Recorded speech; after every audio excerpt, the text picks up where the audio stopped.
Right, we'll make a start. So,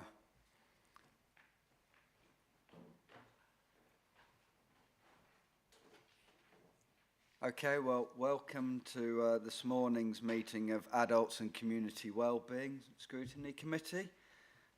Before we begin, there is no fire drill planned, so in the event of the alarm going off, please leave through the rear doors through to reception and to the car park.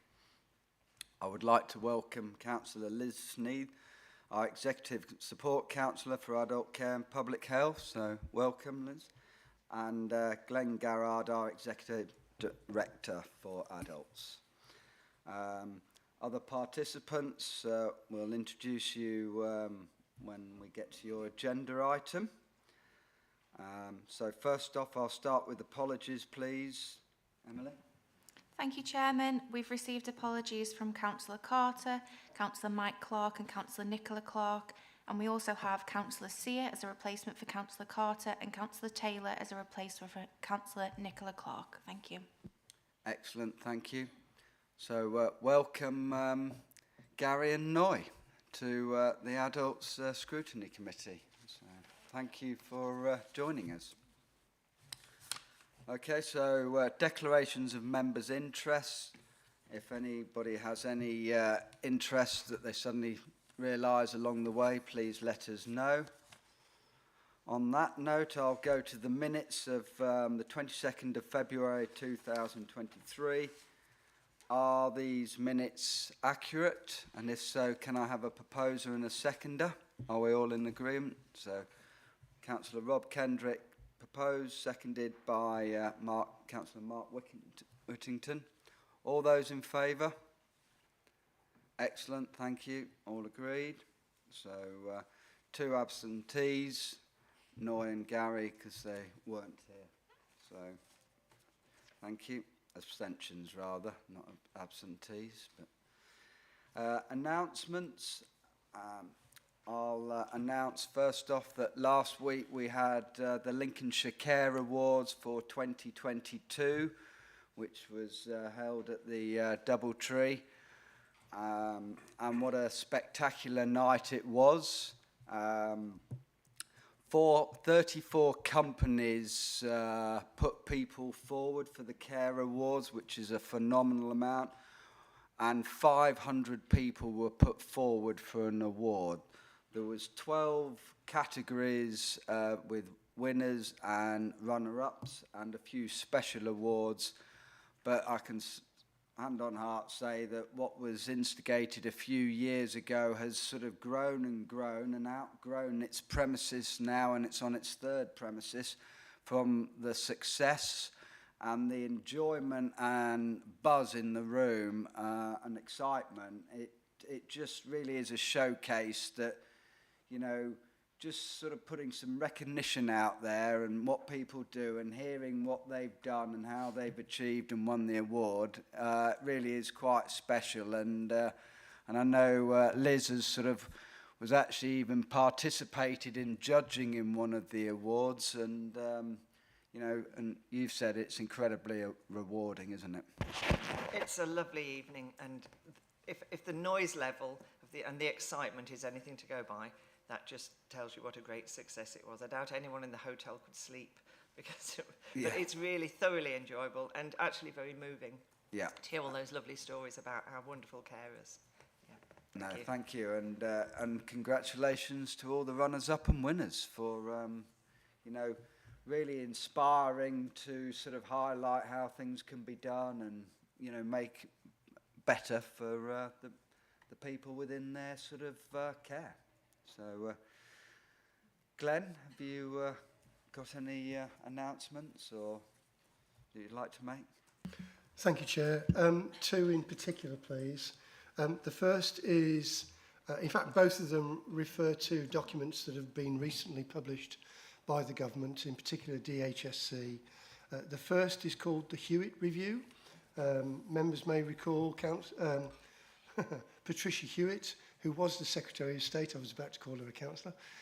Secretary of State for Health, retired, and obviously has other roles to perform, one of which was to undertake a review at the request of the government, looking at integrated care systems. 1 year on, Councillor Woolley is very close to this particular review, having contributed to it. I think it will be of interest to members and Chair, through you and the rest of members, potentially an item for a future scrutiny committee meeting. The second one is also a publication as of yesterday. The government published, going to get the narrative right, Next Steps to Put People at the Heart of Care. Published by the Department of Health and Social Care, forward by the Minister, Helen Whately.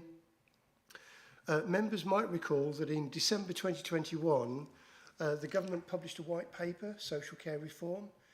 I brought a briefing note to this committee at that time.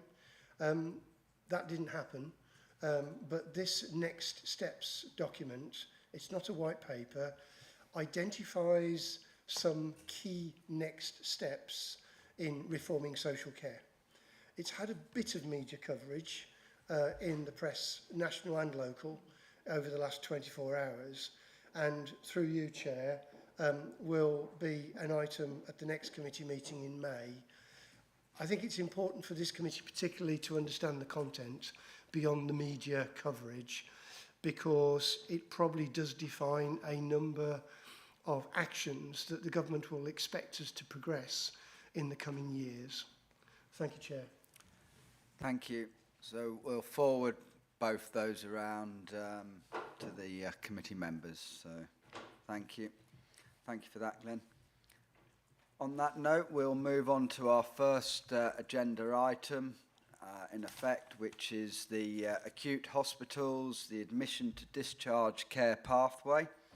I'd like to welcome Asan Sabori, our Assistant Director of Frailty and Long-Term Care, and welcome Andrea Kingdom, who's our new Head of Service for Hospital Social Work Teams. So welcome both of you, and we'll let you start off.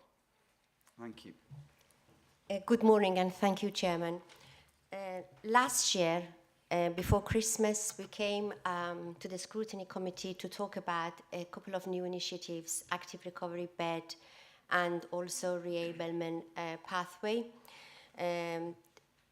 And it was suggested that we come back again in March, April to provide an update on the progress, the number of activities, and so on.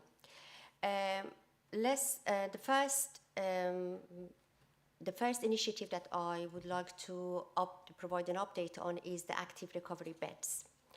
Active recovery beds, it's like a bridging service between the hospital and the community.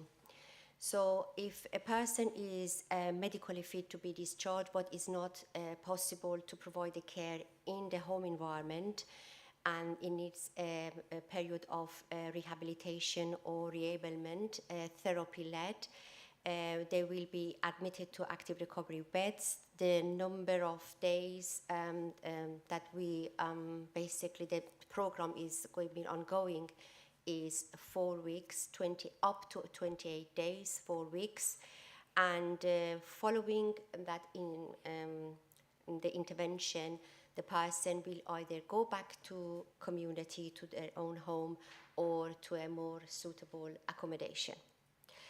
Active recovery bed is started on the 12th of December 2022. My apologies for the mistake on the slide because it says 2023. And on the 16th of January, it was a suggestion from health colleagues to increase the number of beds from 60 to 80, and then for 3 months, and the decision to be made by end of financial year about the future of the initiative. So in April, from 1st of April, it was agreed that we're going to continue for another 12 months for 40 beds, not 60, not 80, because we looked at the activities and the utilization, and it felt like the 40 would be a reasonable amount. The procurement on the way to extend for another 12 months. The second pathway is discharge to assess. It's a community-based service. It's a joint initiative and is very much focused on tell your story once. It's a joint partnership working between Community Trust, local authority, occupational therapy service, and social work. And on the 8th, by 8th of March, we had 66 people completing the program. They had like therapy-led again intervention. And of the 66 people who had that service in their home, 60% didn't need any ongoing care and were able to live independently. The next one is discharge reablement service. I personally call it the wraparound service. And it's one of the initiatives we started in December 2022. And how it works is at the first point when somebody has a fall, for instance, and comes to ED, we have a nurse, a retired nurse employed by Libertas. Libertas is one of our partners, providers. And then we basically start the communication and building that relationship with the person right at the front and in ED. And then we will follow the person. Instead of admitting the person with light injuries to hospitals, we will support a discharge up to 48 hours following the discharge from ED. So the person comes to ED, had an injury, had the treatment needed, and then we take the person home and we support, and usually is around the confidence. As 2 weeks ago, we had 54 people, majority 90% older adults, receive that service. I am really personally keen and proud of that service because it's all about promoting independence and stopping people from going to hospital. 34 people after 48 hours didn't need anything. Imagine if they were admitted to hospital, and it would be a different scenario. 20 people, 20 of 54, had some ongoing support following the 48 hours, but it wasn't permanent. It was withdrawn after a limited time. I would like to share an experience. We had service user called Jane. She was 90 years old. Husband passed away sadly, had no children, no family and relatives, no support in the community. So she came to ED with a broken wrist, had a fall at home, which happens. What we do in ED at the moment is we do a joint screening with a nurse that does the admission. So the nurse alerted us that we have a good potential for the wraparound service. So we approached her, asked her if she wanted a cup of tea. In ED, we have access to the kitchen, if she had anything to eat, because the shock of fall and the pain, sometimes they basically having a cup of tea or a toast with simple things can make a big difference. She had her cracked wrist, basically plastered, had all the medication, and then we take her home with a taxi, and we stayed with her and supported her for the first 48 hours. And after that, we used our OT service to do a quick assessment for any minor adaptation equipment. Cutting the longest story short, she is independent. She's continuing to live independent. It's just one scenario, and I'm hoping that it will, the initiative will develop and progress. We have got the agreement for continuing with another 12 months, and I would like also to mention that that initiative is us, health, and our one of our prime providers. And the last slides, a question may be asked why I didn't bring in any finance report to basically prove how much we saved. But it's not rocket science. When you are promoting independent, when somebody hasn't got a need to have ongoing care, it means that we are making savings also. So that's why I focused on purely on outcome for the service users. In all, if you look at all three initiatives, in general, about 70% of people had any of those initiatives, the program through any of those initiatives, needed no support or reduced support, which is a very big success. Thank you, Chairman. Thank you very much. So, right, Andrew would like to... Yes, thank you. That was a really good report. Thank you very much. Could I just ask on page 13 of the active recovery beds, 85% of referrals were accepted, 184 people, but 24 failed to start. Could you tell us why that might be? Because that's quite a proportion of people who didn't actually need the beds in the end. I think it would be helpful to know. Thank you. I think one of the issues is that sometimes we can get people ready for discharge, and when they come to be discharged with the reablement service, they're actually then deemed not medically fit. One of the challenges in the hospitals is quite often people have two speciality consultants, and one will sign off and say yes, they're medically optimised, so we move forward with the discharge, and then unfortunately there's a second consultant that might say actually we don't want them to go today, I would like some additional tests before they go. So that can be a challenge to some of the discharge delays. Other reasons can be at the last minute, family might step in and say actually we don't want that service and that we want them to go home. But before anyone is put forward through reablement, they are triaged through a transfer of care hub to make sure they are an appropriate referral in the first place. So there is always a secondary reason, it's not that it was inappropriate for the service. Thank you. Thank you. Karen? Thanks, Chair. I wanted to ask a question before I come in with my comment. Did you say, it says on here that we've got 60 beds. I don't know if I misheard or not. Did you say that's gone down to 40 or is it still 60? It's now down to 40 and we're currently trying to see about procuring for up to 12 months.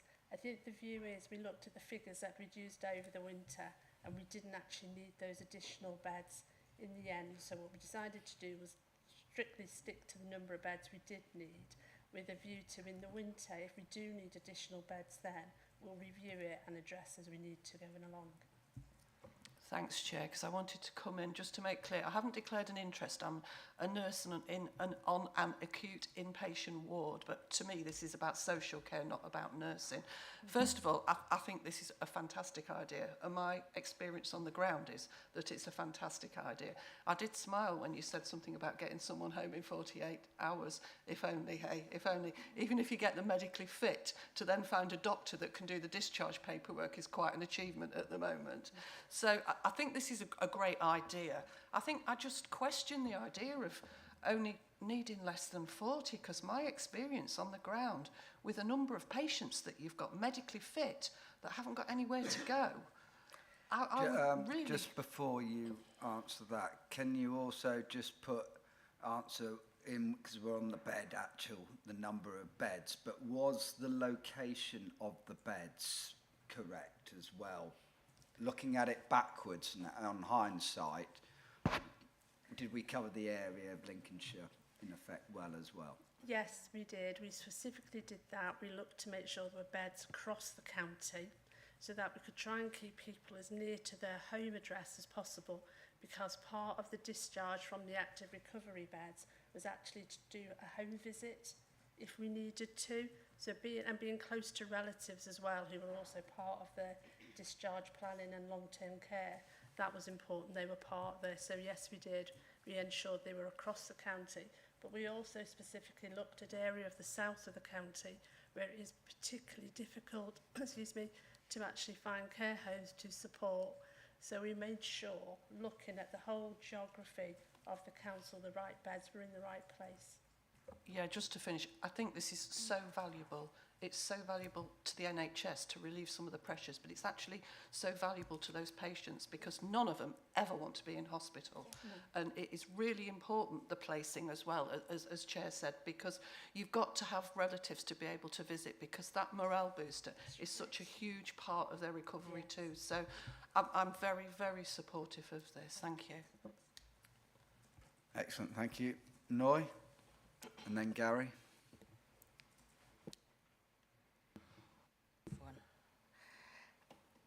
Thank you. I'm quite happy, really support. If but from look on the paper, if sorry because I'm not been here before, so I'm not quite sure what ED stand, that emergency department. Yes, but only say Boston and Lincoln. So the you could recovered like not Grimsby, because I know Grimsby run on to like a Doncaster and Scunthorpe. It's a great idea, it's beautiful, you can get people out in 48 hours. Where my area, a lot of elderly people, and they are struggle.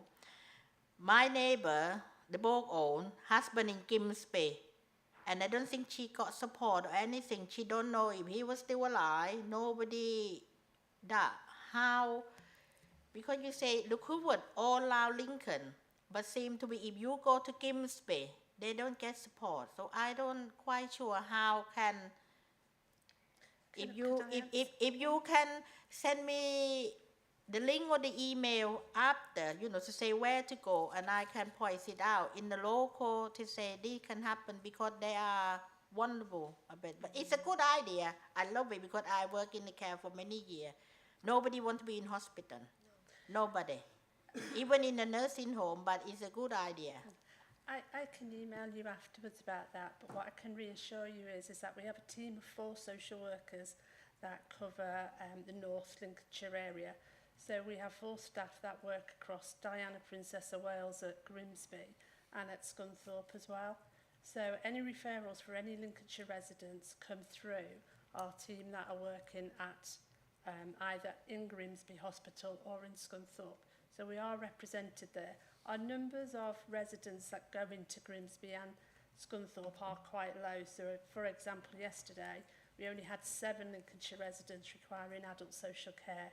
So we try and make sure that we do cover the most relevant sites, but I'm happy to send you that information about how we work at Grimsby and at Scunthorpe. Anyway, thank you, because I have to point it out, because, they are old, and he don't know what's going on to happen to her husband.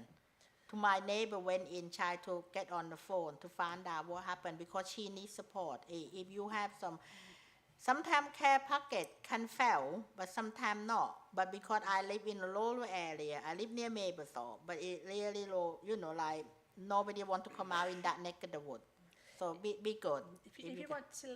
If I email you, if you want to email me back the name of who the person is, I'll see if we've had a referral for them. But in case if anything else happen, because I have the guy go around the village to keep eye on elderly, that'd be good. Okay. Thank you. If you just take that personally through, but from a point of view from Lincolnshire, we've got Kings Lynn, Peterborough, Scunthorpe, Grimsby, and we are in all of those working to, in effect, discharge people back into Lincolnshire, and it's something that, as a committee, we're quite aware of, all these boundary issues, and we do a good job, in effect, of actually making sure it works as well as it can do, actually. And well, I'll say it actually works very well, really, all in all. But and it goes further, doesn't it? Because then you've got Nottinghamshire, Sheffield, Hull. So it's quite a complex number of hospitals that we have to link back into. So, okay, I've got Gary and then Rob. Thank you, Mr. Chairman. Thank you for the presentation. Very interesting and very encouraging reports contained in this. Just a comment or a question on that scenario we was given regarding independent living, which sounded very encouraging. It sounded positive. However, do we look at cases, case by case, individual circumstances? Because on that particular example, if somebody's been discharged from a hospital to a home where they may be going through a period of loneliness or isolation, is it always the most appropriate scenario to return to that, rather than looking at an alternative where their well-being can be increased by having people surround them or some different care or different support? So I can imagine a situation where you've been in a care environment where there's people and company and activities, and you move back to quite a lonely scenario where there may not be neighbours or friends. So hopefully we are looking at case by case where, if it's appropriate to return home, independent living, but if it adds to loneliness and isolation, then that's not a helpful scenario, in my opinion. Can I just ask, is that a discharge from an active recovery bed, do you mean? Or do you mean from hospital? Well, from actually, emergency in both scenarios, we are looking at we're not encouraging or increasing the cases of isolation and loneliness, because it is a concern, particularly in some of our more rural areas. Those residents with no family or few friends in a community, are we looking at putting in place the best support package to help their well-being? I can answer that question. I have been working with adults in my career, and first of all, we believe in giving people choice, and it's not just something that we say, it's what we mean.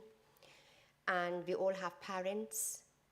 We are not spring chickens ourselves. So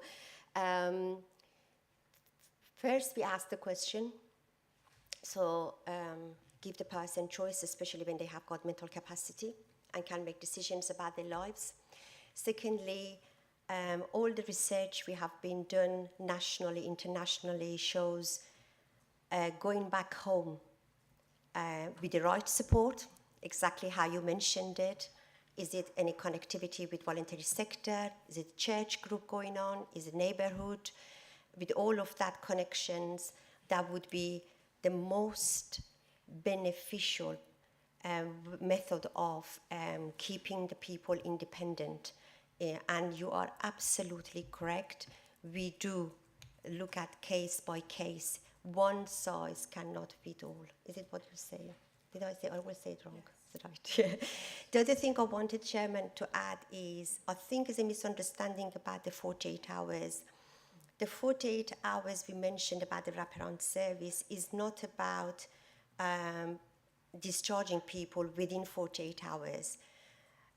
Is preventing people going from ED, emergency department, to hospital wards, yeah? Take them home wherever they got the discharge letter ready, so we don't we support them not to be unnecessarily admitted to hospital. They go back home and we support intensively 48 hours in the home. Yeah, thank you. Okay. Thank you. Rob and then Mark. Thanks, Chairman. Yes, I too share colleagues' support for this. It seems a fantastic scheme. My question is this part of a national sort of initiative, or is this something that's homegrown or something that's been adapted locally? I'm just wondering whether there's a Lincolnshire sort of twist on this. But it's obviously a great and successful project. Glenn, are you taking this one? Yes, thank you, Chair. So the funding is national and was part of the announcements during November and December and early January. There were 2 tranches of funding that the government announced. Short-term funding, I should point out. And there were a list of activities that we and our health partners agreed to fund to help what was then seen as acute pressures on the hospital system that we all know about. That funding lasts for 2 years. It will end prior to or at about the same time as the national elections in 25, late 24. So what follows that, we don't know. But it's effectively around discharge and capacity. Whilst it hasn't yet been published, the Better Care Fund, which is familiar territory for a number of members in this audience, also stipulates that we and the Integrated Care Board must agree a discharge and capacity plan as part of the Better Care Fund for the first time when we submit a narrative plan this June. All of that is signed off by the Health and Wellbeing Board. The cost of the active recovery beds is about 3.5 million a year and is part of ongoing negotiations with the Integrated Care Board, along with a number of other initiatives. The active recovery beds specifically are quite unusual. You will not find a commission of active recovery beds in quite a few systems, so it's quite unusual. Regional NHSE colleagues have expressed considerable interest in understanding the evaluation of the scheme. It is seen as something that they might well be asking other systems to also commission based on the fact that it seems to be working rather well, as Councillor Lee has clearly articulated. Thank you, Chair. Excellent, thank you very much. So, Mark? Yeah, thanks very much, Nate. I think it's a good scheme actually, because we sort of do know that I sort of discussed this before, by early intervention type work you can prevent costs later on. But I want to get back just to examine the number of beds available, because we started at 60, so that would give us total annual beds at 21,900. All I've done is just times 60 by 365. And at the average length of stay, which is given in the top paragraph on page 21, that means on average length of stay we could treat 1,369 patients per year. It's just a simple division. Going down to 40 beds, we drop those annual bed days down to 14,600. And again, divided by 16 gives us about 912 patients roughly that we can see, that we can treat on that number of beds.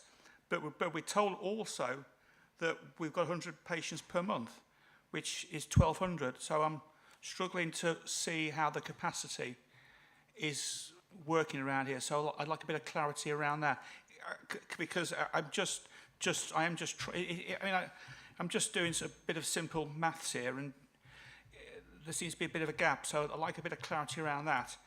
And also, I see the investment to date has been £3.7 million, and I accept that it's national funding.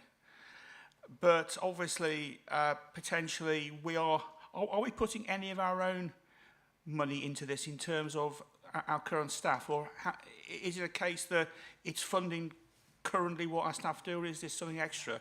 Because they're probably want to know if there is any cost that we're putting as the county towards this. And also, I mean, as has been mentioned, there are savings being made, but I really would like to see the financial savings. It's being an accountant, I get a bit nerdy about this sort of thing, so that would be useful. That's it. Thanks. Glenn? I'm going to leave the difficult question on the numbers to Andrea.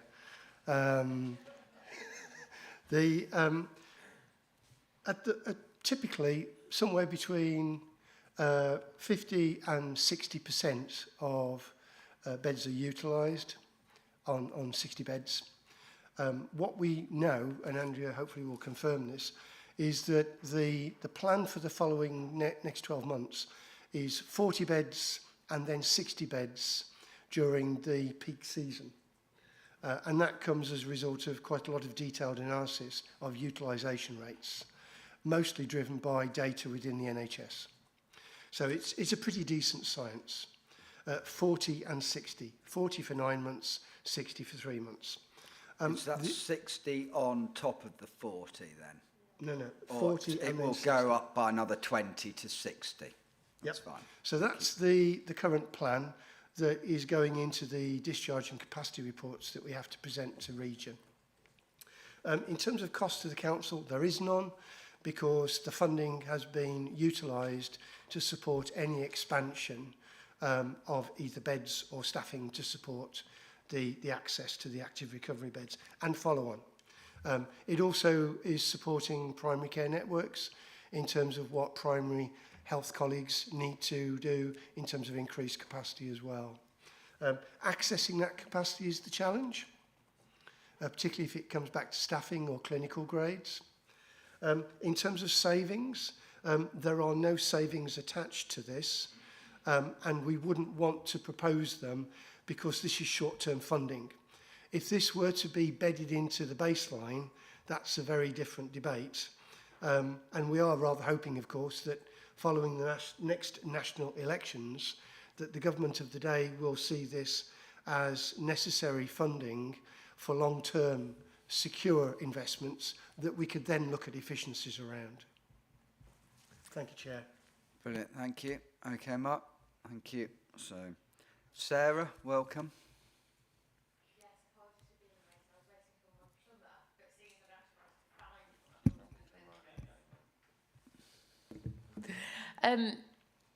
Karen actually picked up on the points that I was going to make earlier, so I won't repeat those, but I do agree with Karen. But I think the reason I've jumped in was the issue of loneliness that we were talking about earlier. And for me, that issue is a community issue, it's a societal issue, and it's an issue that we should be tackling as communities before somebody ends up in acute care and on discharge. And so I would be quite interested in how we are looking at that holistically, because I recognise it is such an important point.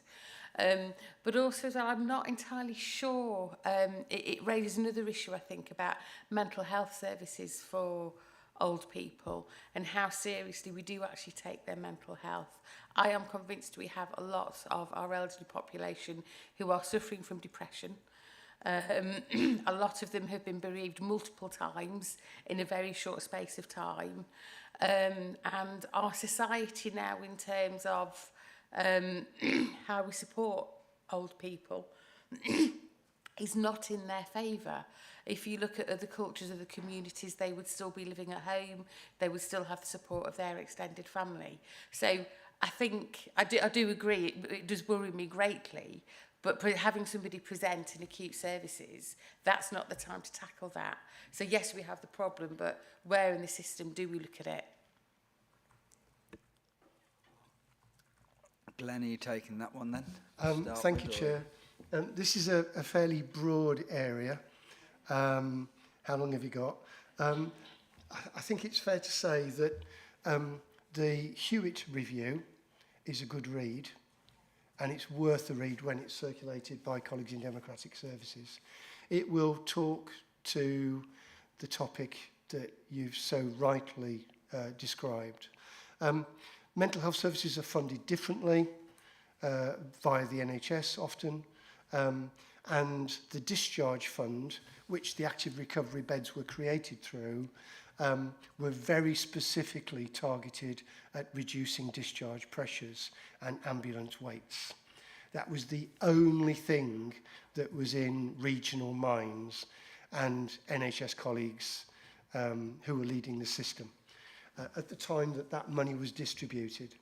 It remains a core focus for ministers in the run-up to this coming winter, and there is a high profile on expectations that the experiences of winter 22-23 will not be played out again in 23-24, which in itself will be a challenge for all systems in the country.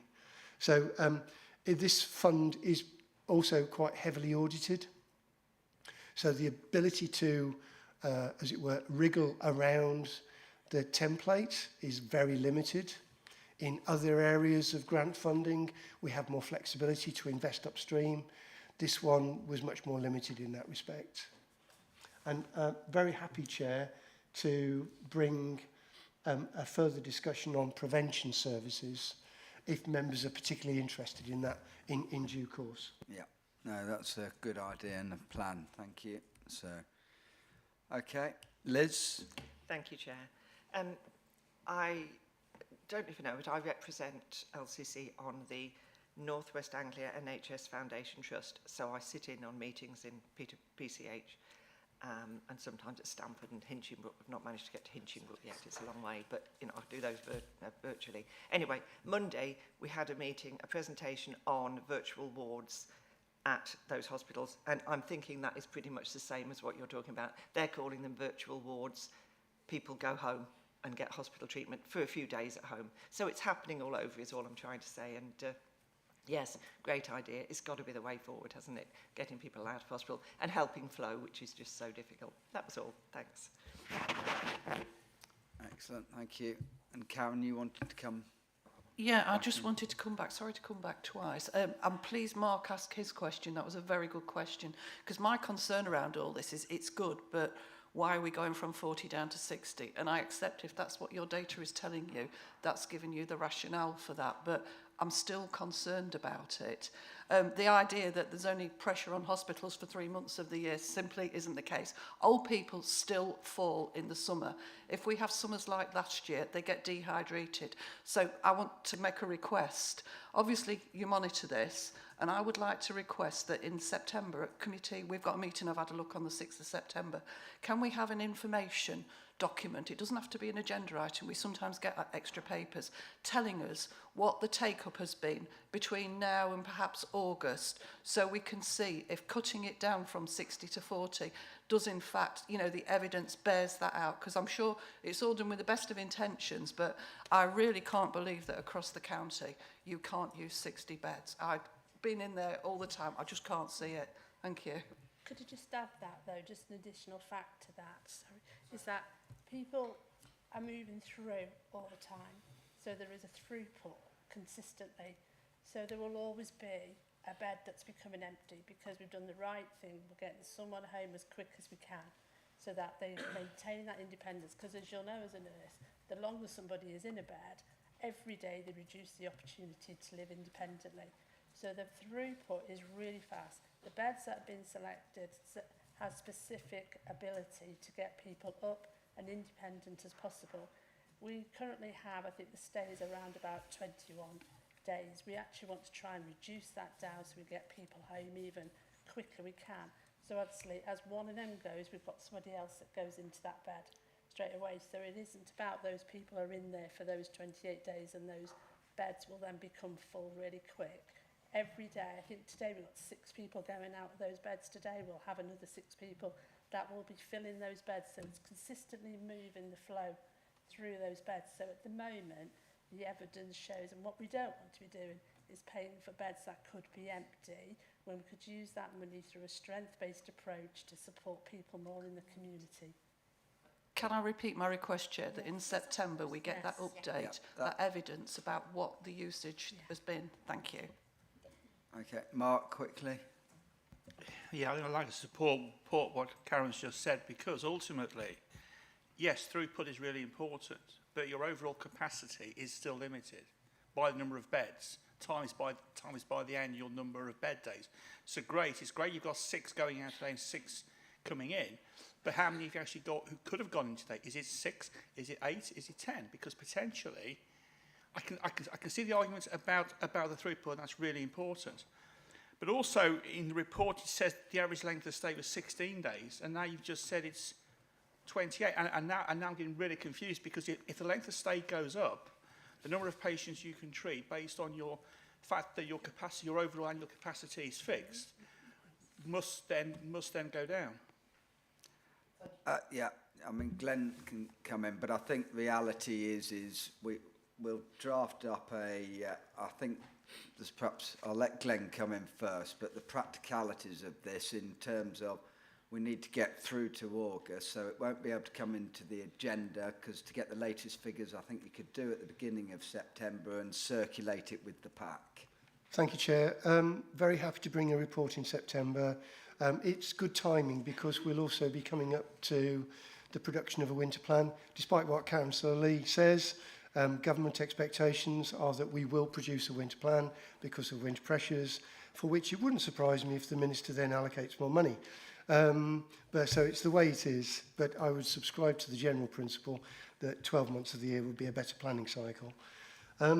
The winter plan will have to be produced again this year, and it will give also, I think, officers the opportunity to help members see the broader narrative of a range of services.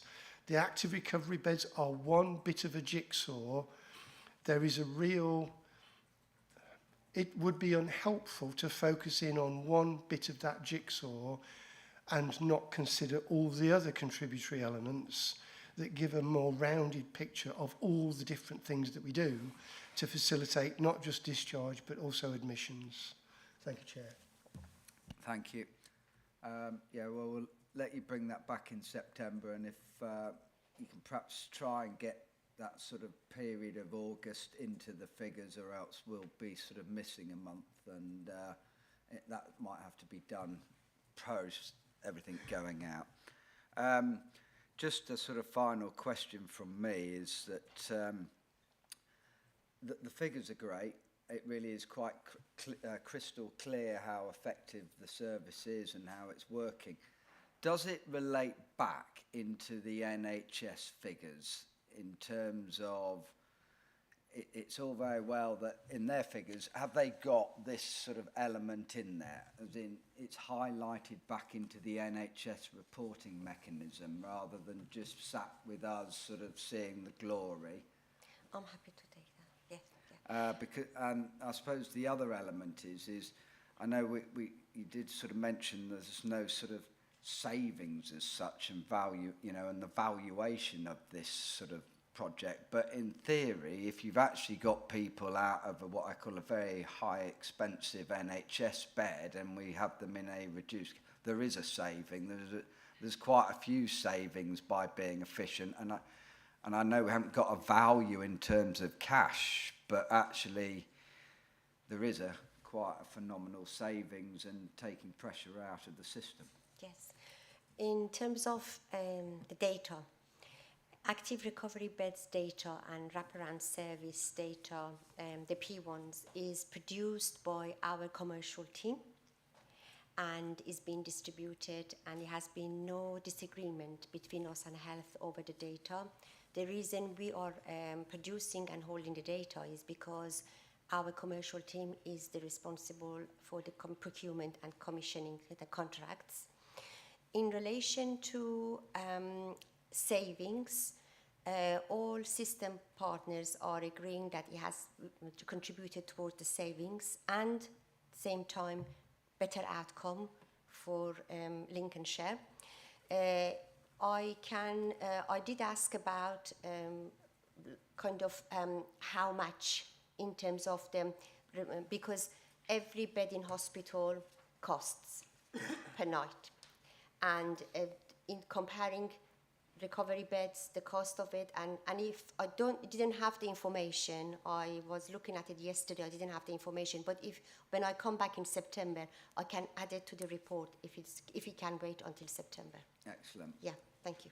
And it all links in with the NHS and their figures. So, because the fact that even East Midlands is looking at this is all credit to the fact of what a good initiative this is. We were asked to present in regional meeting, was it 2 weeks ago?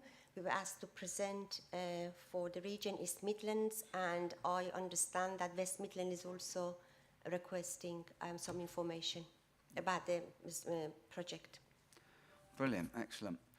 Okay, all okay with that? So thank you very much, and thank you both for coming along, and good piece of work. We'll move on to the next item agenda, which is item 6, Sexual Health Services Recommissioning. Just for the committee to note that we need to put any recommendations or guidance through to the executive, so we'll summarise at the end of the agenda item. So on this, welcome Lucy Gavins, Dave Clark and Carl Miller. I presume all three of you are involved, so welcome. Thank you very much, Chairman. I'll start us off describing a little bit about the service, what it's there to deliver, and the overall kind of model that we're looking at moving forward, and then I'll hand over to Carl to talk through some of the procurement next steps. So sexual health services are commissioned at a local level to provide information, advice, testing, care and treatment for a whole range of issues, things like sexually transmitted infections, contraception, relationships and unplanned pregnancy. And the local authority has a statutory responsibility to commission comprehensive open access sexual health services. We have a recommissioning exercise currently underway for our Public Health Commission sexual health services, as all of our current contracts expire on the 31st of March 2024. The current services that we commission include what we call an integrated sexual health service, which is provided by LCHS, Lincolnshire Community Healthcare Services, a sexual health outreach, HIV prevention and support service, which is provided by a third sector partner called Positive Health. We also work with GPs who provide what's called long-acting reversible contraception, and we have 64 practices across the county involved in that. And then emergency hormonal contraception, which is provided from 81 pharmacies across the county. The current service, the current integrated sexual health service has performed well overall throughout the current contract term since it began in 2016. And our most recent service reviews from 2019 and 2022 both resulted in an overall grade of outstanding for the current service. In the most recent full year, we had just over 20,000 people attend for genitourinary services, almost 7,000 for contraception, and 3,500 young people were also supported through the service. Our sexual health outreach service has consistently met all of its contracted targets and provides quite a bit of additional value across the county. So, for example, they work with Lincolnshire schools providing an education offer around sexual health. And the service also delivers individualised care and support to over 200 people in the county who are living with HIV and their families and carers as well. We've recently completed a range of pre-procurement work to support us with recommissioning the new service. So that's included benchmarking to other areas, stakeholder analysis. It's included engagement work with key stakeholders, a review of the existing service, demand and financial modelling to understand what demand might look like in the future. And the conclusions from all of this work have been combined to help us understand and propose really a future delivery model.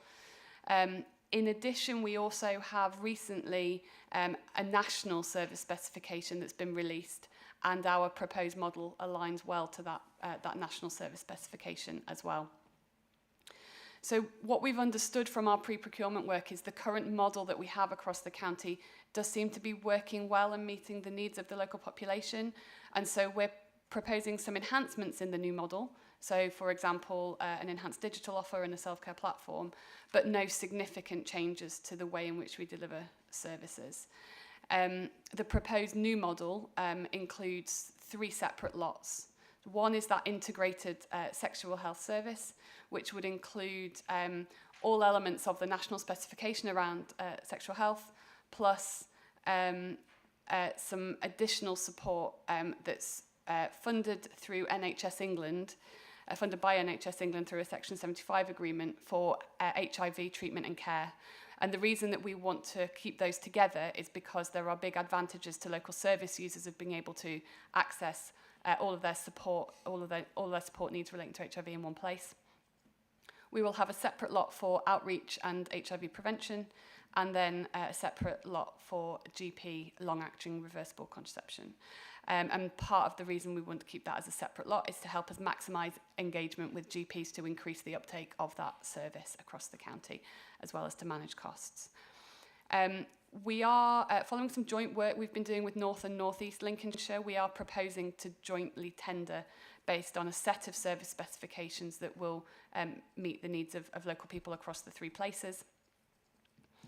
And just finally, to touch on the budget, so the proposed budget for the new service is 4.89 million from 24-25, which includes £250,000 contribution from Children's Services.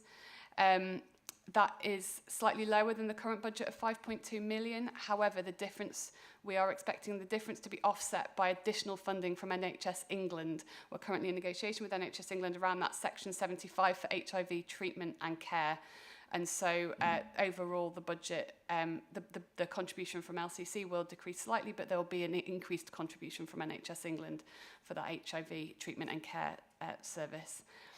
Demand modelling that we've completed suggests that the budget is viable for the amount of demand we expect over the contract duration, but we will obviously need to monitor that closely just to make sure that demand doesn't exceed our expectations. And at that point, I'll hand over to Carl. Thank you, Lucy. Just to touch on some of the key commercial aspects, the market engagement exercise that we undertook as part of the pre-procurement work showed us that there's a fairly limited market of specialist providers interested in and capable to deliver the core integrated service with 6 organisations responding. That exercise informed the proposal, and in order to maximise the interest in and competition for the services at tender stage, a 7-year, that's a 5-year initial term, 2-year potential extension options duration is proposed as representing the most attractive and viable term to the market. Because the cost of estates, in this context, that means the locations for the clinical delivery of the services may create a barrier to potential providers who don't have an established infrastructure in the county. And for that reason, the proposal for the availability of a mobilisation fund has been included to increase the attractiveness of the integrated sexual health contract and the level of competition that we should benefit from. And similarly, the wider opportunities presented by the Greater Lincolnshire collaborative approach to the tender process should also support that competition. In relation to the GP delivery of long-acting contraception, Lucy's mentioned it, but the incorporation of that element of the services into the scope of the integrated service was considered, had potential to offer a strategic advantage to the council, but the market engagement exercise showed us that that would be likely to have resulted in fewer GPs engaging and delivering those services, and also represent a higher cost solution overall, and hence it's proposed that that element remains a separately contracted part of the service. There is a level of risk that demand beyond the projected levels, and indeed inflation, could impact on the future sustainability of the service, and the planned mitigation for that risk includes an increased level of health promotion and targeted engagement, so the preventative aspects of the service through the new specification.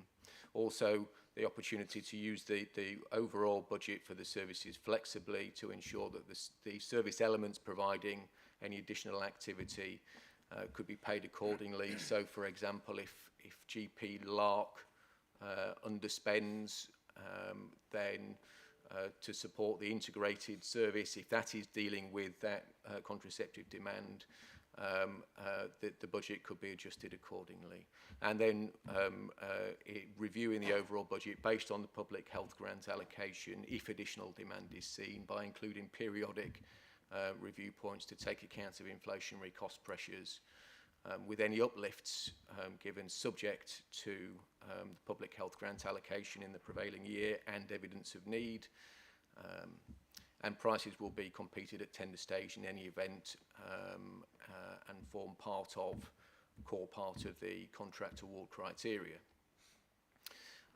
Just a little bit more detail on the Greater Lincolnshire collaboration. So we're working towards a joint specification for the integrated service and for the sexual health outreach HIV prevention service to standardise those requirements as far as possible across the 3 councils in the Greater Lincolnshire area will utilise a single tender process but retain separate contracts for each participating council through a allotted tender structure, and procuring in that way, in addition to the benefits to the population who should have improved access to and consistency of services, will present a greater potential opportunity and should stimulate the market for providers who may not have worked with the authorities in Lincolnshire before. The standardisation of requirements and the opportunity to be awarded a contract in all parts of Greater Lincolnshire is also likely to result in some delivery efficiencies, benefiting all commissioning bodies. In terms of payment and performance management of the contracts, the integrated service and the sexual health outreach contracts will be block payment based, with performance management linked to contract payments through the use of service credits, open book expenditure monitoring, and a gain share mechanism to enable the council to share in the benefits of any delivery efficiencies realised through service delivery. The GP LARC or contraception service payments will be activity based, based on benchmarked predetermined activity costs set by the council at the outset, but also subject to review as we move through the contract period. There's a strategic contract management framework already in place for the services, and that will continue with the new contracts. That will include quarterly contract management meetings, frequency to be increased in response to any identified contract risks, annual contract reviews, including an assessment of service delivery quality, compliance, engagement and service development, and the contract and quality risk monitoring will be linked to industry standard KPIs to enable service intelligence driven analysis and development of the services. Thank you. Okay, thank you. I'll open it up to the floor. So, Mark. Thanks, Lucy. Thanks, Carl. A very good presentation. As you were going through, I listed out a number of risks that I was picking up. I'll go through them. Carl did actually address some of them in part of his presentation. The first one I picked up on was the 500k for the Section 75 for NHS England. I'm guessing, we're assuming we are going to be receiving that, but just wanting to know what happens if we don't. My second area of risk was around the demand and the budget being enough, but I think Carl's kind of, in your presentation, you kind of covered all of that around that, so I think that's fine. I've got the surety I need. In terms of, you referred to provider infrastructure, and again, is it going to be sufficient to, especially if these providers haven't got the physical infrastructure? Another point which is related to this around GPs, have they got the capacity to do this, bearing in mind some of the issues people do have in terms of contacting their GPs and getting appointments. As I said, you then really went into a lot of the risk mitigation around the actual demand. Obviously there are the risks there with if demand does increase dramatically, or obviously inflationary pressures there as well. So I'm pleased that you are going to be monitoring this and have got the ability to be fairly flexible around the budget, which is good. But I'm just wondering if you've got any level of other reserves potentially that you could draw on if activity or inflation does take a hit. And again, around the payment mechanism, you just explain that a little bit more, because you were talking about block payments then with service credits. So I'm guessing that we're paying up front, and then if we're not using the full service, potentially we get it back. So I was wondering how that works. So a little bit more around that. So that's really it. I was just going through, as I say, anything that had a risk factor was sort of ringing alarm bells. Thanks, Mr. Chair. We need to just get some of our questions a bit more aligned to one question and one approach. I don't mind a sub one, but otherwise we get a bit confused. But anyway, I'll let Dave Clark's going to come in. And Thanks, Chair. Yeah, I'll try and pick up the first couple of points around the NHS England underspend, or however you want to phrase it, and the GP capacity. So at the moment, we've used a framework from Staffordshire and several other areas to work through what we think NHS England should be paying if they cover the true aspect of all of what's in their Section 75. At the moment, they pay up to 1.3 million for HIV treatment, and by treatment we mean medication that's prescribed by LISH. What they don't cover is the care aspect, so the ongoing care and support that somebody newly diagnosed with HIV or on an ongoing basis may well need. And we've worked that out to be roughly £500,000. Negotiations are ongoing with NHS England around in year, so from in this current financial year, how that will work. We've just agreed with them the uplift in medication, because the majority of the medication received for HIV treatment is now increasing. The second element of that will enter in negotiations with them around what that contract will look like for the current year.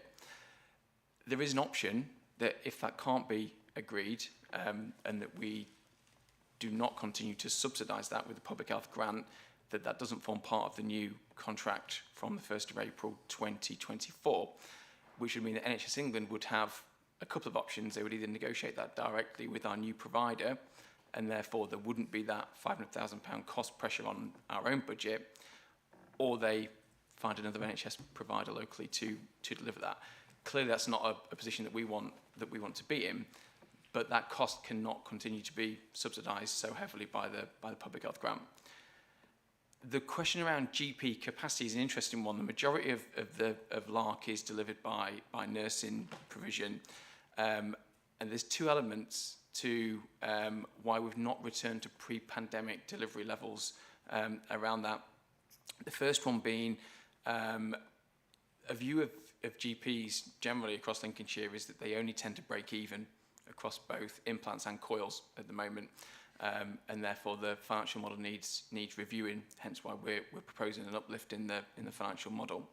And the second around training, and one of the points in the new integrated service specification that was published earlier this year, it's really clear around the need to increase the training offer for GP provision, both nationally and locally.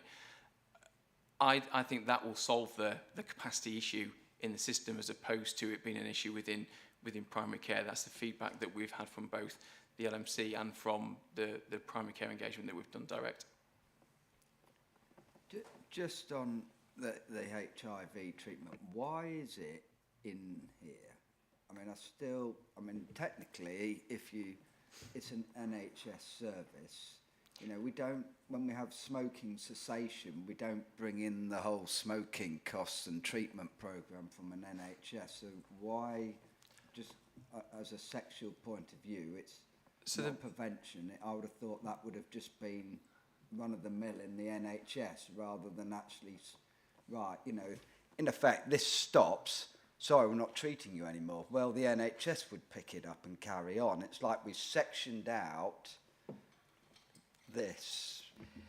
So the sexual health services are quite a clinically focused service anyway, so quite a lot of the treatment they provide is something that lots of people out there in the community will think is kind of NHS funded and provided, but the broader service itself is actually quite clinical in nature.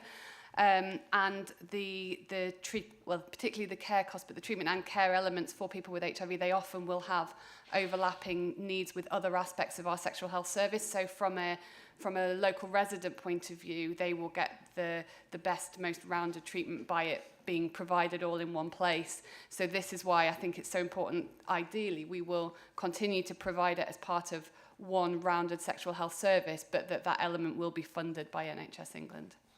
Right, okay.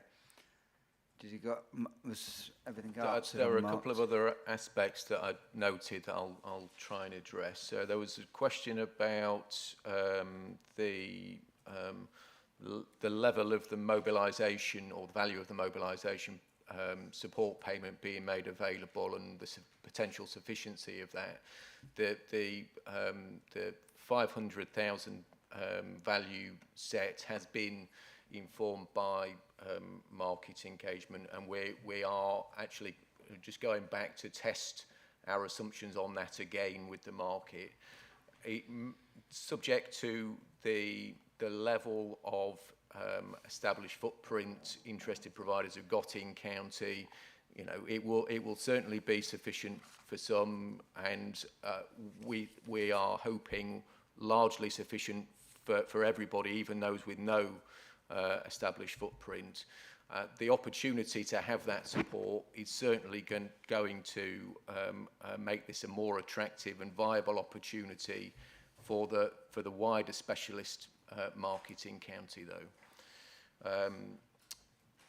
You also asked a question about the payment mechanism for the integrated service and the sexual health outreach service, the block funded services. So the service credit mechanism is essentially a performance management tool. The service credits themselves are linked to those performance indicators that are felt to be the most significant indicators of a high-performing service and act as a negative incentive. So, for example, failure to achieve a target in one of those indicators could result in an impact on the level of payment. So it's not intended as a balance around demand. We don't anticipate demand is going to be significantly less than the projected levels. So it's unlikely that there's going to be an issue there. However, we will be employing open book expenditure monitoring, and there will be a gain share mechanism. So if demand is below expected levels, there should be a resulting operating efficiency that will be reflected there and can be the benefit of which can be shared back with the council. Okay, Lucy, you want to just come And if in? I could just pop back in as well. So our public health medium-term financial plan as well does include forecasts support for inflation across the life of the future contracted services. So if we do see challenges, then we'll be able to kind of manage that within the public health grant. Okay, thank you. I've got Sarah and then Karen. Microphone, please. I'm interested in how we commission, considering the difference between age demographics of people accessing the services. Am I right in saying that young people tend to use the clinics more and are more happy to do that, whereas older populations who actually are probably sometimes less proactive about engaging in sexual health would go through GPs? And are we sure that there isn't, with the older demographic, are we sure that we're reaching people who are being proactive enough about their sexual health? I know people who are middle-aged and onwards can actually be quite slack, shall we say, in terms of the preventative element to things that young people seem to be more clued upon. Yes, good question. So we might see some differences in where people might choose to access services. So, for example, one of the reasons why it's important to have as much access as we can through general practice. But we do see, I've just pulled up some of the data now, we do see kind of across the age ranges that we do have kind of a good number across the age ranges who are accessing, for example, STI testing. So we do get kind of coverage across the ages. Obviously, it's quite difficult to predict or to understand exactly what that demand should be. The demographic. So most of our God, I don't know, in terms of the venue, it's sort of. I'll let you answer that one. In short, no. Okay. The older population that tend to take part in more risky sexual behaviours, though, do engage more proactively with positive health. So we've got the element there who can then be signposted into confidential service provisions. The over 50s are, we're seeing larger increases in STI rates in the over 50s, mainly linked to apps now, so it's easy to go in and take part in risky sexual behaviours. And I think one of the key parts in the new spec is the element around health promotion. So I think one of the things that we've not done great with the current service provisions is around targeting specific ages and specific populations with key sexual health messages, to make it really clear that the population are educated and upskilled to know where to access contraception, where to access basic advice, what they can get online, what they can test for at home, and what the differences between those services are. You're absolutely right. We've seen that the over 50s tend to go to their GP, whether that's the right place or not. The under 24s tend to go to the STI and GUM clinics. And it's been clear with the whole population where the best place to go is. And we can build that into the integrated service and the positive health outreach work as well. Okay. So it impacts both the commissioning and the message that we need to get into the public domain, tailored to different age demographics and their needs. Yeah, and the message into the public domain will be led by the new integrated provider. That's a really key inclusion now in the new nationally published specification. Okay, thank you. Karen? Thank you, Chair. I've got significant concerns about this. Page 37, 5.1 says that the working assumption is that the new services will be commissioned within the current available budget. And that's with inflation running at, I've lost track of where it is, but I think it's greater than 10%, isn't it? And a bit further down it says the LCC budget is due to underspend by approximately £100,000 this year. And then you go on to 5.2 and it says the additional 1.3 million from NHS England is still under negotiation and is expected to increase to account for the care costs of HIV treatment and care. To me, there are far too many shoulds and ifs here, especially with an underspend. And I would like the clerks to minute my concern, please, that this service, there's a huge risk that it won't be adequately funded, and I'd like that to be a matter of record that I'm concerned about that, please. Thank you. So we do have, as Dave has previously alluded to, we've got negotiations are ongoing with NHS England based on a number of factors, including negotiations that have already happened in other parts of the country where NHS England will be funding the HIV treatment and care elements. So they are progressing well. We are just at that point where we need to get those negotiations kind of completed with NHS England, and at the moment they're not yet complete. Can I ask then that we get an update on those negotiations, because it would be really tragic, wouldn't it? If those assumptions, if I could finish, please. If those assumptions don't actually materialise, then this wouldn't come to fruition, would it? And we'd be short of money. No, I think on this one we can just make reference as a note to the executive that in effect some of the funding currently is a little bit unsecured from NHS, and then it's down to the executive to follow that up, and the executive director of... And sorry, Chairman, if I can just to reiterate that if that funding doesn't come through from NHS England, then they are the ones who will be required to procure that service elsewhere. Yeah. So it wouldn't fall to us to kind of cover those costs. That's fine. Okay. Thank you. Andrew? Yeah, thank you. Thank you for the report.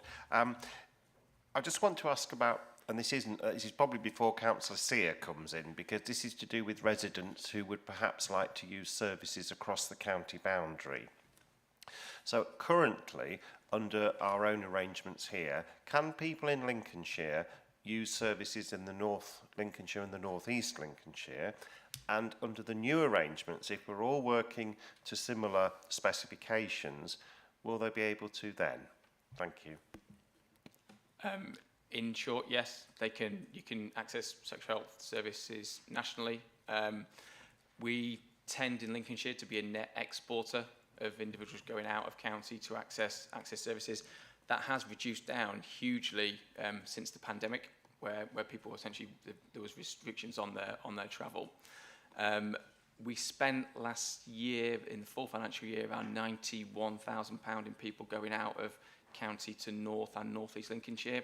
Within the new arrangements, if that's a single provider, that again will be a cost saving, given that we're a net exporter. But absolutely, people tend to go from South Holland and South Kesteven into Peterborough, Cambridge to access their services because of the stigma of accessing that type of service on their own doorstep. Thank you. Obviously, you said there's a £91,000, I think you said it cost for the people going to the other two counties. I'm assuming that we're then charging people from their areas who come to us. That all happens. How does that happen? So it's charged by the provider.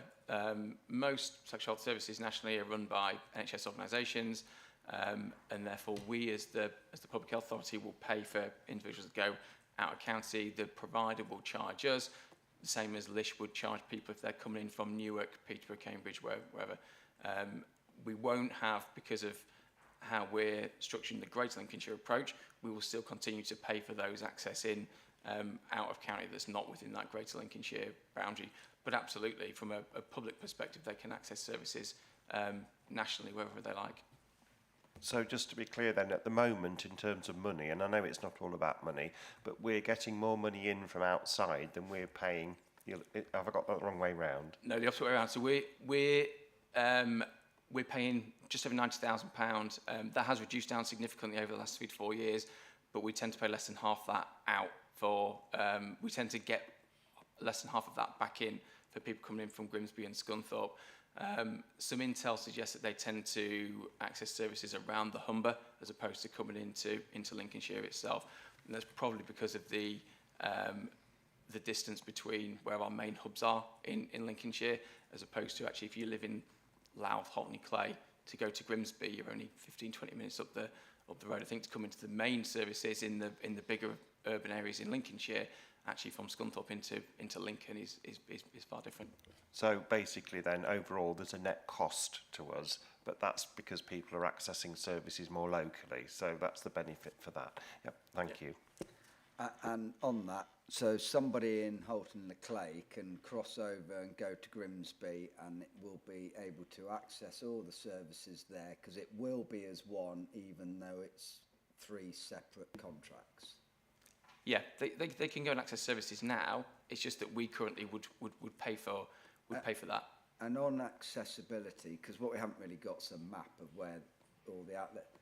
It's just if you're sort of say Louth and Mablethorpe and expected to go to Boston, it's actually pretty impossible to get to Boston from Louth and Mablethorpe via a bus, train or any public service. So the only way you're going to do it is by car. And have we got enough areas that can offer the service, or is it still focused towards like Boston, Lincoln, Grimsby? So the main areas that we offer services at the moment, all service provisions are in Lincoln, Boston and Grantham, and we do outreach service areas, so essentially kind of a hub and spoke model in most towns throughout the county because of the rural nature of Lincolnshire. That will remain in the new service. The new integrated service specification is really clear around accessibility, and is something that we'll be weighting really quite heavily during the tender process. And the accessibility, in here we talk about pharmacists coming on board offering services. Is that something that can be developed further within this sort of model to make accessibility? I can't, if you're at Mablethorpe and you've got to go to Boston, it really is difficult. And if you're at Louth, it's straight down the A16, but you cannot do it via public transport. So I think I'm just trying to sort of clear if going forward we should be maybe pharmacists are limited to what they can actually do as well, but... Okay, so the 2 parts of the question. Firstly, there is a clinic in Louth, so people don't have to travel from Louth, and there is one on the coast in Skegness as well. The part about pharmacy is an interesting one. So there's a developing piece of work around contraception and pharmacy as part of the NHS's long-term plan.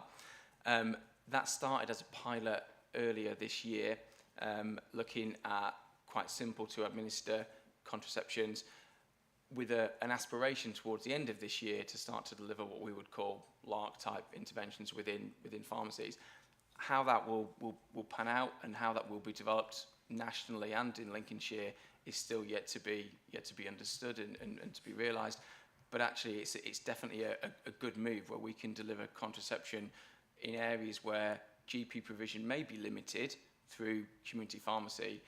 It's absolutely the right way to go. We will also be embedding within our specifications around interaction with pharmacy as well. Yeah. Okay, well, that'd be interesting. Noi? Thank you, Chair. Talk about it. This happened many years ago in Sheffield because I come from Yorkshire. People who maybe visit Sheffield and they need it and they have like a Yorkshire clinic for HIV. But my concern is, I want to add this question because on Eid Code, now the summer season start now, from now to October, and people stay in the caravan. And they are holiday people, and they become from Nottingham, East Midland, Yorkshire, if they got deed. And they stay more than 1 week, if they, have a treatment in our area, we pay for it. It nothing to do with money, who go to cop the treatment, because from my point, you have a clinic in Laos, one in Skegness, and pharmacy, and we shorted the pharmacy because Mavisop got shut down, a few, and Alfred and Sutton-on-Sea go to Lost-and-Field pharmacy. So my concern is, these people come this area, if we have short, to do with the GP and everything out, and like Andrew said, to do with 91,000 and that, who go to pay for that? Because they're not registered GP where we are, but they're here on holiday because they got caravan. It's quite concerning, quite very big area from East Coast, it loads a campsite. So that's my concern. But I know it's good because they have this in Yorkshire many years ago. People from London, you walking and have a treatment in Sheffield, Hallam. So I know for a fact, thank you, Lincoln recognized something really good, in my opinion. But in my concern, in this time, current, we have not many pharmacy and put, short GP. And these people come in, where they got to go. They're not going to tell you they have this, but they will turn up, to the GP, that's all. Thank you. Thank you. Dave?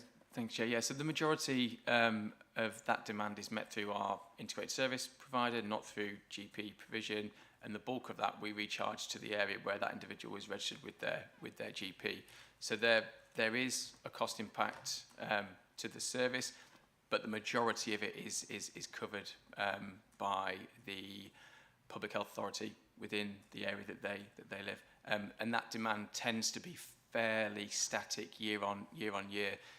So we can model that, and we've put that into the demand modelling that will be presented to the new provider. It tends to be quite a static picture. We tend to get the similar number of people coming to the coast and accessing those services year on year.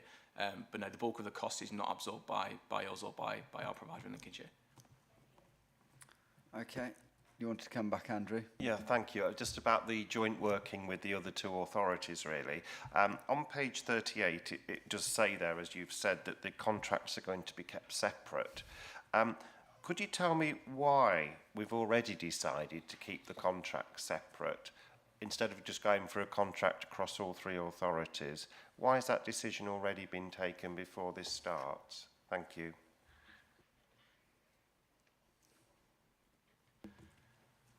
So we'd looked at options from other areas and what works well in other areas, and we've based our recommended option that went to our governance board on a model in Staffordshire and surrounding areas, whereby each local authority retains a contract with the provider, so they still retain that responsibility as opposed to having a pooled budget, which means that if one local authority pulls away from that service provider, the provider is geared up to still continue to deliver that in those services in that particular way. So as we've gone through the options and the risks and the benefits of doing that, that type of approach was deemed less risky than having a pooled budget across a greater Lincolnshire area, especially given the time constraints that we're now working to. So we agreed that as an option. It also allows flexibility for smaller providers to potentially bid for additional lots in North and North East Lincolnshire that may deliver a local element of that service as well. Yeah, thank you. I understand. Thank you. Okay, thank you. Well, that's been a good discussion. In some sense, I still think there's a merit of education needs to slot into the system somewhere better. I hear some of my kids lot and the youth, and they're sort of really haven't, in some sense, they're quite reckless in the fact of their protection of and just sort of carry on, and in effect, and some of the repercussions of that is you know, people getting pregnant and things like that has massive impact if you're not actually geared up. It's actually it's a heck of a responsibility taking on a kid, and I think sometimes actually that awareness isn't really branded about enough at schools, and I think people think it's sort of something that really doesn't have a massive impact on their lives. And the other area which is mentioned in here is the old psychosexual health, and it does sort of mention about it in terms of psychosexual counselling service. Well, I wasn't quite sure that we really dabbled in that area, and it sort of only sort of talks about 60 referrals, but at the same time, are we actually in that, or are we not really in that marketplace? And for those that really don't understand what psychosexual health is, it's about actually referring to everyday sort of sexual health in terms of stopping people from getting divorced, maybe because they actually think their partners aren't involved. Maybe it's perhaps a bit deeper than that, but it's about sort of connectivity, I would say. What would you say? Yeah, so I guess psychosexual therapy is kind of a space where people talk about intimate sexual problems, basically. But it does, it's part of providing that holistic support. So because the sexual health service is where people will often go and will get their treatment and care for a whole range of problems and a whole range of advice related to that whole kind of genitourinary medicine space, it does make sense for the people of Lincolnshire to be able to access that quite, I suppose, niche support. It's a small uptake, but being able to have it and offer it in one place as a holistic kind of care package does make sense for people. Yeah, and I just question whether people really understand that whole message, because with a referral rate of 60 and a divorce rate that runs in 1 in 3 or 4, there's actually sometimes, I think, a missing link in the whole of that equation. And if, you know, it's sort of the psychosexual health. Is it psychosexual health? In effect, actually, sort of escalates something into. If you've thought about it, you wouldn't quite ever call it that. Would be my view. And we can make sure that as we move forward, and as Dave's mentioned already, you know, sexual health promotion is a really important part of the new contracts, and making sure that we are being really clear about the whole range of support services that are on offer, who it's for, and what they might benefit. We can make sure that we build that into the new service as we move forward. Right. Okay. Any other questions? Okay. Comments to the executive. We support this, the recommendations. I think, in effect, risk or awareness to the executive would just be regarding the funding commitments from the NHS, just to be aware. I suppose the sort of working going on with pharmacists and sort of ever evolving that improvement to accessibility within the ruralness of Lincolnshire. The boundaries, I think we can safely say, has been answered, and I think that seems we're okay on that one. Further education, but that's, as I say. So any others that anybody can think of? I think it's more that we actually support the recommendations. We haven't really got anything else to add to the actual recommendations as such. Yep. Karen? I'd like to abstain, please, Chair.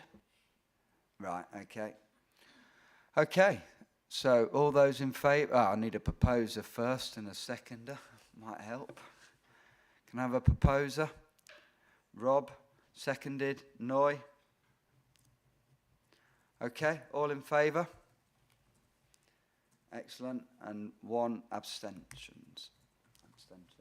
Okay. Thank you very much for that, and wish you all well with it. Thank you. Okay, we'll move on to item 7, community support living for working age adults at Grange Farm, Market Raisin with ACAS Group. So who's taking the lead on this one? But I would like to welcome first Jane Sowerby Warrington, Assistant Director for Corporate Property, Joanna Tubb, Head of Learning Disabilities, Pam Clipson, Head of Finance for Adult Care and Community Wellbeing, and Emma Rowett, Senior Project Manager, Property Services. So welcome. Thanks, Chair. So this report asks the committee to consider the recommendation that the council provides a capital contribution of £800,000 from the Adult Care Capital Grant to the Housing Association ACIS Group through a funding agreement. What this contribution will enable will enable the council to purchase nomination rights at the proposed new scheme in Market Raisin called Grange Farm, which will provide alternative accommodation for adults of working age with a disability. There is an increasing need for accommodation for working age adults with a disability, and this accommodation that's proposed will support the maximising independence agenda and help people to live as independently as possible within their local communities, enabling the council to offset higher costs associated with residential care costs and reinvest those resources into preventive measures. So I'll just give you a little bit of more information around the project itself. So the project is a proposed partnership between ourselves and ACIS Group, a housing association, to support the redevelopment of Market Raisin House, which is a large Grade 2 listed building within the town centre, just before you get to the marketplace. And we will look to create 10 self-contained apartments with additional communal facilities within that accommodation. ACIS currently own the property and will be responsible moving forward for the individual tenancies and housing management support. LCC proposes, as part of the project, to purchase 10 nomination rights for all of those properties that will be developed for a period of 30 years, with first refusal and no ongoing void liability to the council. Tenants will be able to access 24-hour care and support, which the council will commission. Construction is planned to commence this summer, with an anticipated completion of next summer. Just to highlight some of the benefits of the project will enable adults of working age with a disability, as I said, to live as independently as they possibly can, and helping to improve their health and well-being.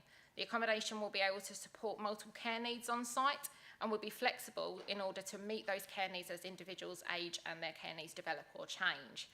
Development of the accommodation will also provide additional employment opportunities within the local people, and in addition will support the reduction in long-term care costs and reduce the need for placements as well to be sought outside of Lincolnshire. I'll just pass to my colleague Pam if that's okay in terms of finance. The mic to work. Morning everybody. So for all of these investments that we go through and bring to yourselves, we have a financial principles model that's in place. That model ensures the amount invested is proportionate and limited to what is necessary to achieve the project. we ensure that the allocation that we provide does not fund more than the cost of constructing the building, for example.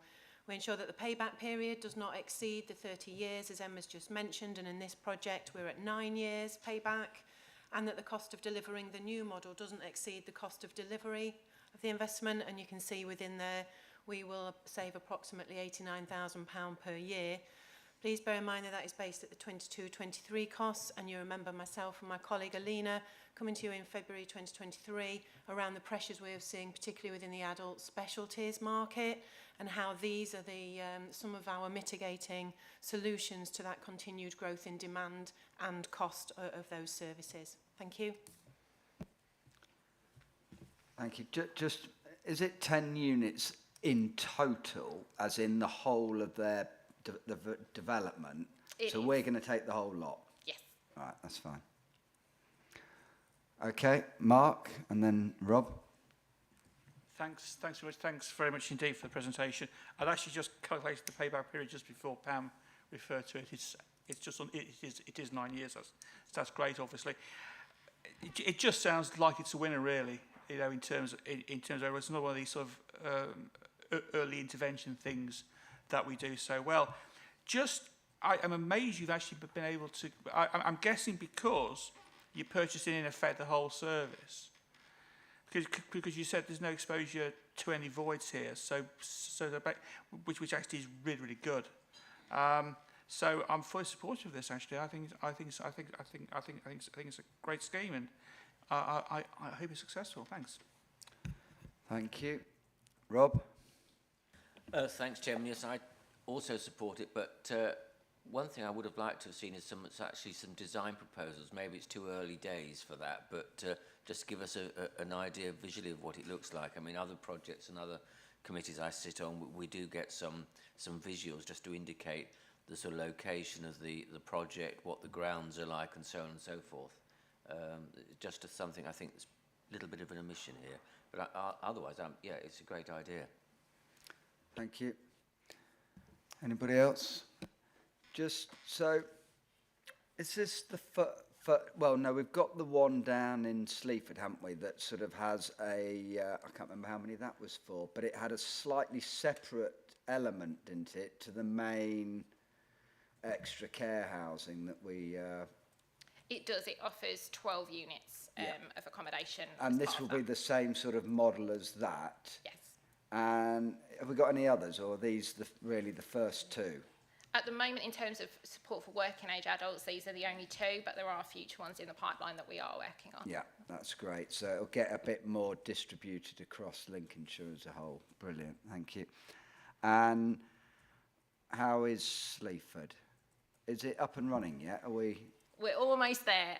Planning was submitted on the 17th of March, and we are due to start on site this autumn, so hopefully October, November time. Brilliant. And is there a sort of, I mean, there's obviously a selection process, is there? Because I suppose they could come in for quite a period, correct? Glenn? Thank you, Chair. So I've been working on this for 9 years.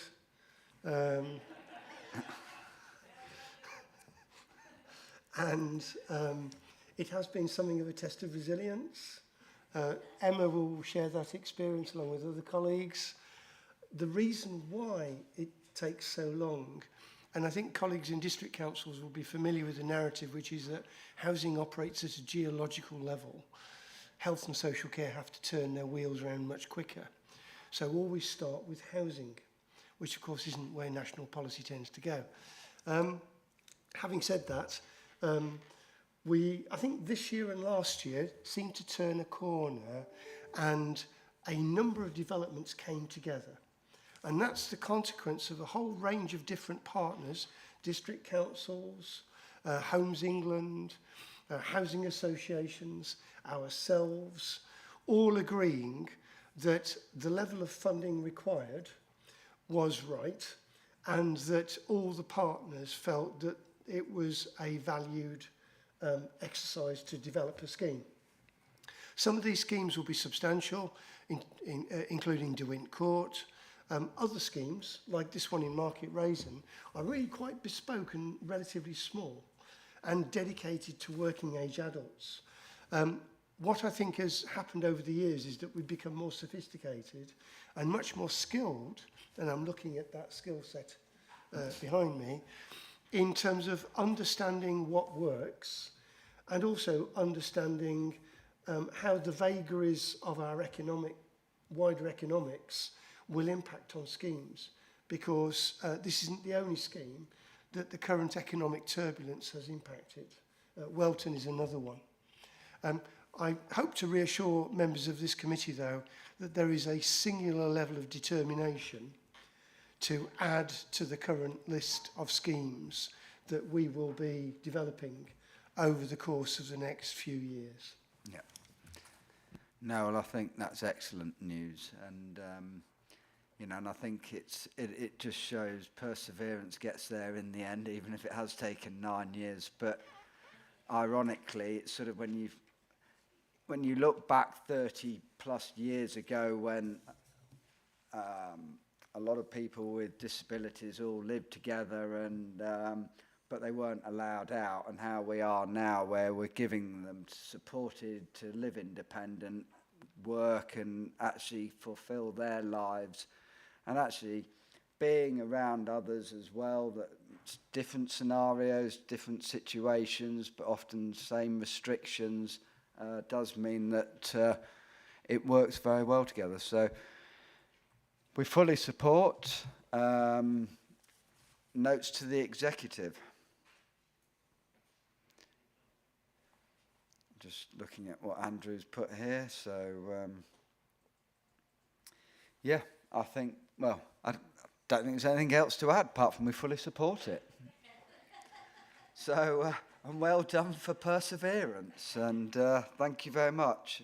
And I think we look forward to more being rolled out. But what would be nice is when Sleaford or Market Raisin is up and running, to come and have a look, actually. I think that would be really quite beneficial to see that. But thank you all very much. Thank you. Okay, work programme. So over to Simon. Thank you, Chairman. If I could ask the committee to look at pages 120, 121. In terms of forthcoming meetings, the additions to the work programme are that there will be an item on the next steps on the reform of social care, which is likely to be included in the agenda for the 24th of May, as mentioned earlier, and also the picking up the item on the hospital discharge stroke active recovery beds. There was a request for an update, perhaps also looking forward to winter planning on the 6th of September. So those are the two additions from this morning. Thank you, Chairman. Thank you. Yeah, I'll say update dash looking forward, well, as in looking towards the winter plan for 23, 24 would be the way to phrase it. So. Okay, all okay with that? Okay, well, thank you all very much for coming, and have a safe trip home. Thank you.